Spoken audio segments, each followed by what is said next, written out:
Salut tout le monde, j'espère que vous allez bien. Ma première capsule que je voulais faire avec vous autres, dans le fond, c'est pour vous parler des 7 étapes. Les 7 étapes lorsqu'on vit un deuil, peu importe le deuil que l'on vit. Alors, la capsule de ce soir, bien, ça va être la numéro 1, l'étape numéro 1, qui est le choc. Le choc de recevoir l'information d'un deuil, la mort d'une personne.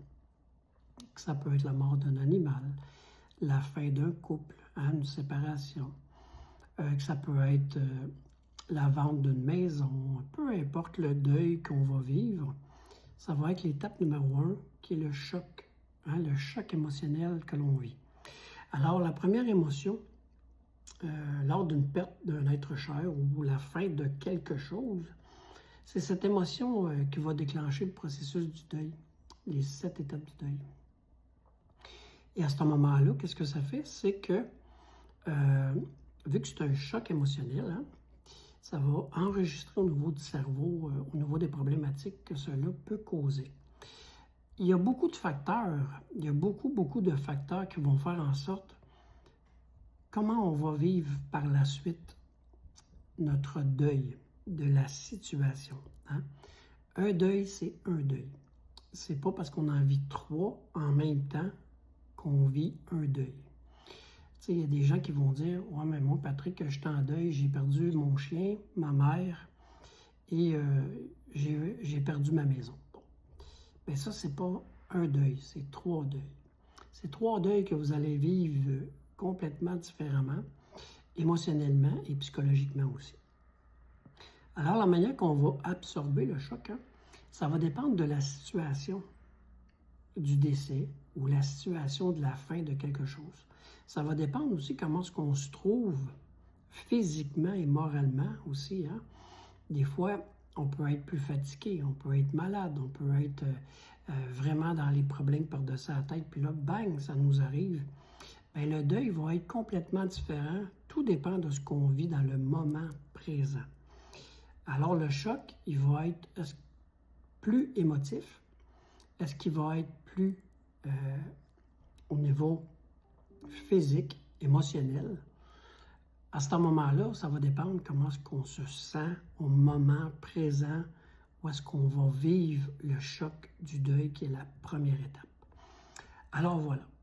Fait que la première étape, c'est vraiment le choc, c'est l'absorption de la mauvaise nouvelle qu'on va absorber. Et là, le processus du deuil va s'enclencher dans les 7 étapes. Fait que voilà. Tout dépendamment comment est-ce qu'on va être, dans l'état psychologique qu'on va être, dans l'état émotionnel aussi qu'on va se trouver quand on va recevoir. Aussi, comment c'est arrivé, ce choc-là? Est-ce que c'est une mort violente? Est-ce que c'est une mort par maladie? Est-ce qu'on a accompagné quelqu'un à la mort?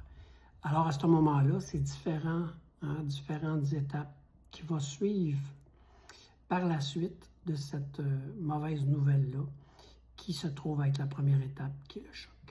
Fait que voilà, les amis, c'est une petite capsule que je voulais vous faire.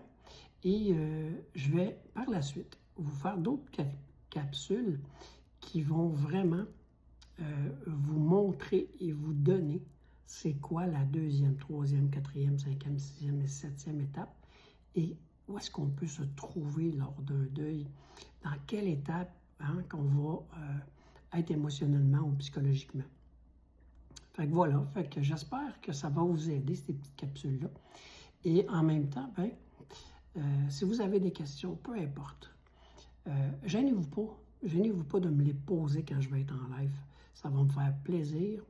Et aussitôt que je vais avoir l'accès pour refaire monter des gens, ben, je vais vous faire monter pour, si jamais vous avez des questions, pour pouvoir vous répondre directement.